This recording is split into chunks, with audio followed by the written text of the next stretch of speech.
changes to their starting 11s between Premier League games than any other team this season. Callum McFarlane makes 5 alterations today. Philip Jorgensen came on as a substitute last time when Robert Sanchez suffered a head injury. Jorgensen starts today behind a defence that welcomes back Jorel Hato and Levi Colwell, who came on as a substitute on Monday. Today, Colwell starts a Premier League game for the first time this season. In midfield, Andre Santos returns. He takes the place of Romeo Lavia. Moise Caicedo makes his 100th Premier League appearance for Chelsea. Ahead of them, it looks like Marc Cucurella is going to play in a more advanced position today. Both Enzo Fernández and Cole Palmer scored against Liverpool last season. And leading the visitors' attack, Chelsea's top scorer this campaign, João Pedro, who's got 9 goals in his last 12 in the league. There's good news on the bench for Chelsea. The return of Reece James, who hasn't played in almost 2 months.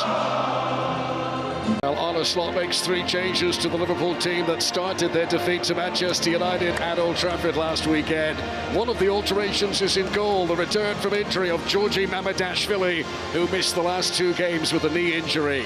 Another change in the back 4. Today, Milos Kerkez is preferred to Andy Robertson. The Scot drops to the bench. Central midfield, though, is unchanged. Ryan Gravenberch starting alongside Alexis McAllister. Well, there is a change to the attack. Florian Wirtz misses out due to a stomach infection. Rio Ingamoa makes only his 3rd Premier League start. And leading the attack, Cody Gakpo, who scored at the Bridge in October. Amongst the Liverpool replacements, Liverpool against Chelsea, 12:30 tomorrow, Saturday. Interesting because Chelsea have sort of blown it. You know, Villa last night in the Europa League winning, they're into the final. Hopefully, a chance they finish 5th. If they win that final, 6th is a Champions League spot. Yeah. So I thought Chelsea might slip in through the back door. They're actually 4 points off 6th at the moment, and they go to Anfield. So it's not looking good for Chelsea.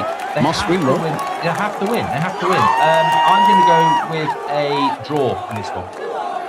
Yeah, they must win, but I don't think they will. I always think Anfield, no matter how poor Liverpool are, it's a difficult place, especially for the bigger teams. If Liverpool slip up normally at Anfield, it's normally a mid-table type team. I just don't see them, and I just don't think Chelsea are very good at the moment. They are awful at the moment. I watched their game on Monday. They got taken apart by Forest B team.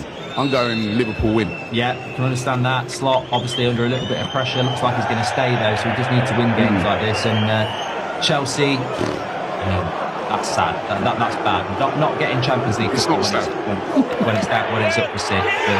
But you say sad. Not for me, bad. It's not sad. I want you to win the league, but that's it.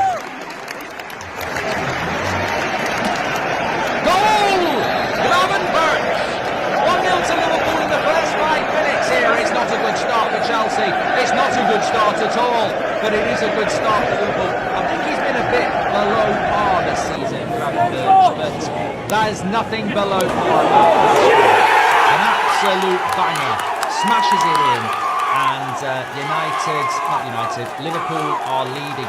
I'm operating on about 4 hours sleep here, but it's 1-0, edge of the box. You've got to say, Chelsea playing with a back 5. I mean, look, if you want to give me a call, it's a lovely hit. It's powerful. It's into the gap.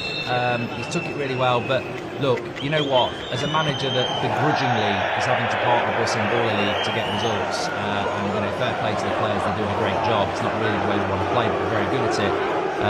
That is not how you do it. You know, Chelsea playing a back 5 and they conceded in the first 5 minutes. That's bad enough. But from a coaching point of view, we're absolutely fuming because that shouldn't happen. You've got multiple players behind the ball, and you've got a Liverpool player taking a touch and shooting on target from the edge of the box. You've got to close that down, and that's what Enzo Fernández is saying there. You have to close that down. First 5 minutes of the game as well. Because the last 5 minutes of the game, you're tired, okay.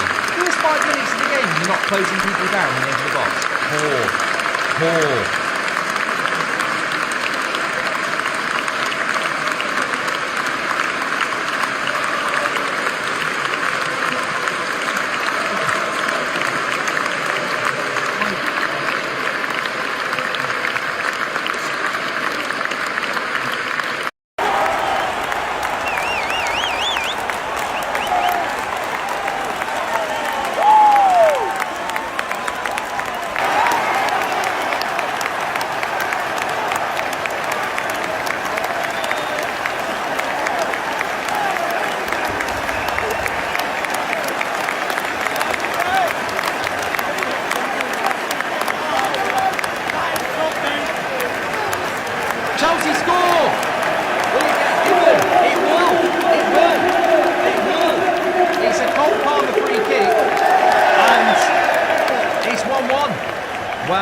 touched by a defender. It's terrible defending, says Sophie.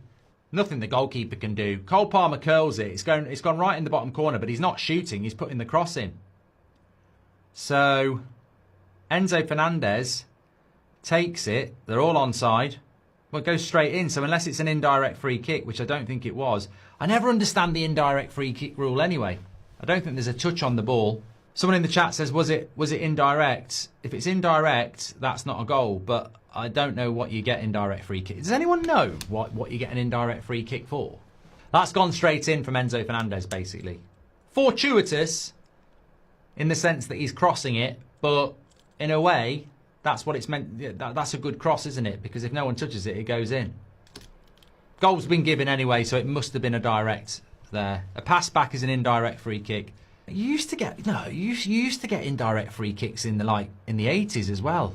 Look, Chelsea probably deserve to be back in this, and it's a story of Liverpool, really. They're just not very good, Liverpool, this season. They were same against United last week. They've got some good players, but their rhythm, their chemistry, no.